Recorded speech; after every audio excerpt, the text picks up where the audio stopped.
Assalamualaikum warahmatullahi wabarakatuh. Perkenalkan nama saya Hamina Salbia Fitri dengan NIM 21042029 dengan mata kuliah Manajemen Risiko dan Kebencanaan dengan dosen pengampu mata kuliah yaitu Bapak Iip Permana STMT. Baiklah, di kesempatan kali ini saya akan mereview jurnal 3 mengenai judul Analisis Koordinasi dalam Manajemen Bencana Kualitatif Pendekatan di Turki. Yang pertama itu identitas dari artikel. Judulnya yaitu Analisis Koordinasi dalam Manajemen Bencana. Kualitatif Pendekatan di Turki, penulisannya Sari dan Yunus Emre Ozer, tahun terbit 2023. Latar belakang manajemen bencana adalah bidang multidisiplin di mana berbagai bidang keahlian dan lembaga bekerja sama secara internasional. Hari ini koordinasi institusi yang berbeda diperlukan untuk fungsi sehari-hari mereka. Namun, fenomena yang terus-menerus menjengkelkan ini diperburuk oleh proses yang tidak terkoordinasi. Studi ini bertujuan untuk mengeksplorasi dan menggambarkan pengalaman koordinasi para profesional yang terlibat dalam proses manajemen bencana. Sebuah pola fenomenologis diterapkan metode yang mencoba untuk membuat pengalaman masuk akal, kolaborasi antara berbagai bidang keahlian dan lembaga di tingkat nasional dan internasional sangat penting dalam manajemen bencana. Bidang ini mencakup menanggapi dan memulihkan dari bencana, mengembangkan untuk mengurangi risiko bencana, dan mencapai tujuan pembangunan berkelanjutan. Selama abad ke-20, manajemen bencana maju secara signifikan karena berbagai disiplin ilmiah berkontribusi pada kemajuan. Pentingnya untuk dicatat bahwa bencana yang menghancurkan terutama di Amerika Serikat membutuhkan pengembangan filsafat manajemen bencana terpadu. Pendekatan ini menangani semua aspek bencana dan meminimalkan dampaknya. Manajemen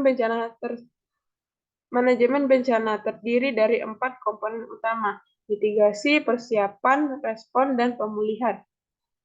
Mitigasi melibatkan mengurangi konsekuensi negatif dalam skenario berbahaya. Sebaliknya, persiapan melibatkan pengembangan kemampuan oleh pemerintah, komunitas, dan individu untuk memprediksi, menangani, dan pulih dari bencana yang diharapkan secara efisien. Studi tentang mitigasi menunjukkan bahwa berinvestasi dalam pencegahan bencana secara signifikan mengurangi kerugian ekonomi dan lainnya selama dan setelah bencana. Respon mengacu pada tindakan yang diperlukan untuk melindungi kehidupan, properti, dan lingkungan. Upaya pemulihan bertujuan untuk meningkatkan kualitas hidup, kesejahteraan, dan kondisi ekonomi masyarakat atau masyarakat yang terkena bencana. Agar tidak disaster, manajemen sangat penting untuk melakukan implementasi yang berkualitas di setiap tahap. Koordinasi diperlukan bagi berbagai lembaga untuk mencapai tujuan bersama di semua tahap manajemen bencana. Koordinasi melibatkan menganalisis situasi, mengumpulkan informasi yang relevan, dan mengajukan alternatif yang layak untuk mengarahkan keaslian. Untuk mencapai tujuan tertentu, harmonisasi ini mencakup gerakan yang signifikan, seperti mengumpulkan, menganalisis, menghasilkan informasi yang berarti, dan mengidentifikasi dan menggunakan sumber daya. Strategi koordinasi yang ditentukan dalam proses manajemen bencana adalah upaya yang signifikan yang diperlukan untuk menanggapi bencana secara efektif. Selain respon bencana, strategi di atas membantu upaya koordinasi pasca bencana. Penting untuk menegakkan koordinasi prabencana dan mengoperasikan proses komunikasi secara teratur untuk memastikan koordinasi yang efektif selama bencana. Situasi yang tidak dapat diperbaiki menawarkan dan permintaan ketidaksesuaian operasional dan persaingan untuk sumber daya terbatas menghalangi koordinasi selama bencana. Menghapus situasi negatif ini dan bekerja koordinasi yang lebih baik tergantung pada mengidentifikasi situasi dan area masalah saat ini dan mengembangkan solusinya. Studi ini bertujuan untuk mengeksplorasi dan menggambarkan pengalaman koordinasi para profesional yang terlibat dalam proses manajemen bencana. Setelah melakukan wawancara dengan orang-orang berpengalaman di lembaga manajemen bencana di Turki, kami menyelesaikan studi kami dan mengembangkan rekomendasi.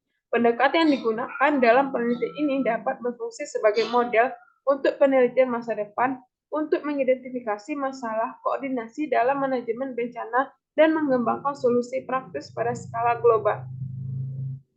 Metode sampling, metode yang digunakan khusus dan wawancara yang berlangsung dengan 31 orang dilakukan. Studi ini bertujuan untuk mengeksplorasi dan menggambarkan pengalaman koordinasi para profesional yang terlibat dalam proses manajemen bencana. Dalam penelitian kuantitatif ini, pola fenomenologis diimplementasikan dan proses penelitian mencakup pengumpulan data, menganalisis interpretasi makna data. Penelitian kualitatif bertujuan untuk memahami makna peristiwa, melayani fenomena tak terduga dan efeknya. Metode ini lebih berfokus pada proses daripada hasil ataupun output. Para penelitian kualitatif berusaha untuk mengembangkan gambaran yang kompleks tentang masalah atau masalah yang sedang dipelajari. Pendekatan ini melibatkan mengidentifikasikan banyak faktor yang terlibat dalam situasi yang mengungkapkan peristiwa secara keseluruhan. Hasil riset hasilnya mengungkapkan bahwa latihan bencana dan pelatihan yang dilakukan untuk koordinasi antar lembaga. Namun, koordinasi dijelaskan dengan konsep komunikasi. Perbedaan antara pengetahuan, etika, koordinasi, dan aplikasi praktisnya patut dicatat. Masalah yang paling umum yang menyebabkan masalah koordinasi terkait dengan sistem komando insiden, pimpinan kapal, manajemen sumber daya, komunikasi, dan penggunaan media sosial. Kode masalah yang lebih spesifik adalah tugas yang tidak pasti, multi-auditory, kekurangan kesatuan bahasa, dan kesenjangan kepemimpinan. Disinformasi dalam kategori kurangnya kesatuan bahasa dan kesenjangan kepemimpinan.